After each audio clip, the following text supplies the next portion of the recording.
देख रहे हैं इंडिया हेडलाइन 24 न्यूज और आपके साथ मैं हूं ममता सिंह। तो चलिए शुरुआत करते हैं आज की कुछ खास बड़ी खबर से।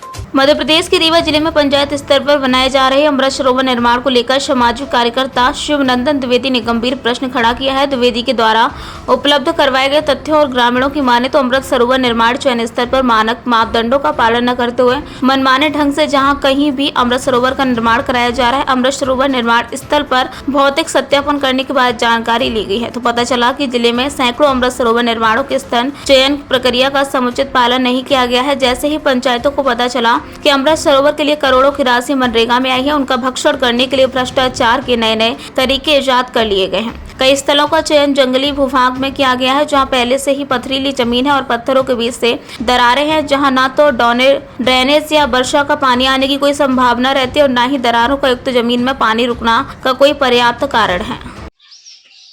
रीवा जिले में अमृत सरोवर का जो निर्माण कराया जा रहा है ये केंद्र सरकार की योजना है, मध्य प्रदेश सरकार और केंद्र सरकार की योजना जो वाटर रिसोर्स डिपार्टमेंट, जल संसाधन विभाग और पंचायत एवं ग्रामीण विकास विभाग के माध्यम से ये योजनाएं संचालित हो रही हैं। इसमें वन विभाग और अन्य विभाग भी सम्मिलित हैं। इसमें तकनीकी दृष्टि से कई कमियां हैं और जो ये अमृत सरोवर बनाए जा रहे हैं इनका जो भूमि का चयन किया जा रहा है वह उचित नहीं है, क्योंकि स्पष्ट तौर पर जो अमृत सरोवर बनाए जाने की जो गाइडलाइन है उसमें ये बताया गया है कि जो ज़मीन है वो मतलब डिप्रेशन में होना चाहिए, उसकी जो टोपोग्राफी है, जियोग्राफी इसकी डीप होना चाहिए, टोपोग्राफी डिप्रेशन में होना चाहिए और तली क्षेत्र होना चाहिए। इस तरह से इसकी जो भूमि का प्रकार है, भूमि का जो प्रकार है वो अल्कलाइन नहीं होना चाहिए, एसिडिक नहीं होना चाहिए, सलाइन नहीं होना चाहिए, मतलब अम्लीय, क्षारीय और लवणीय इस तरह से ज़मीन नहीं होनी चाहिए। ज़मीन ऐसी होनी चाहिए जहाँ चारों तरफ से पानी बह करके आए और वहाँ पर पानी इकट्ठा भी हो, क्योंकि ये देखा जा रहा है कि पहले भी जो अमृत सरोवर बनाए गए हैं, अमृत सरोवर के जो तालाब जो वाटर शेड योजना के अंतर्गत बनाए गए हैं, प्रधानमंत्री कृषि सिंचाई योजना के अंतर्गत बनाए गए हैं, इन सभी में पानी रुक नहीं पा रहा है।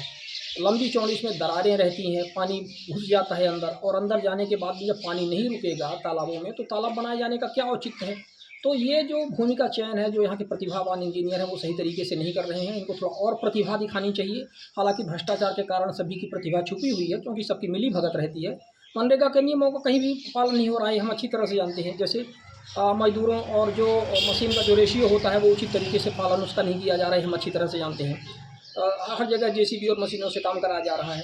हमने पूरी 115 अमृत सरोवर की एक लिस्ट निकाली थी, जिसमें से स्पष्ट तौर पर हमने देखा कुछ जगह जाकर के उसका भौतिक परीक्षण भी किया और हमने ये देखा कि बिल्कुल मापदंडों का पालन नहीं किया जा रहा है, वन और पर्यावरण के नियमों का पालन नहीं किया जा रहा है। काफ़ी चिंता का विषय है। इस विषय में सरकार को देखना चाहिए कि जो जनता के टैक्स के जो करोड़ों अरबों खरबों की जो रुपये इसमें बर्बाद हो रहे हैं वो सही तरीके से उसका यूटिलाइज होना चाहिए और जो जिस उद्देश्य से अमृत सरोवर बनाए जा रहे हैं, जल स्तर बढ़ने के लिए, पानी रुकने के लिए, वो होना चाहिए। लेकिन यहाँ पर ऐसा कुछ भी नहीं हो रहा है। वक्त हो गया एक छोटे से ब्रेक का। ब्रेक के बाद फिर से हाजिर होंगे ऐसी कुछ खास बड़ी खबरों के साथ। तब तक के लिए नमस्कार। हर खबर की अपडेट पाने के लिए आप हमारे चैनल को सबसे पहले सब्सक्राइब करें।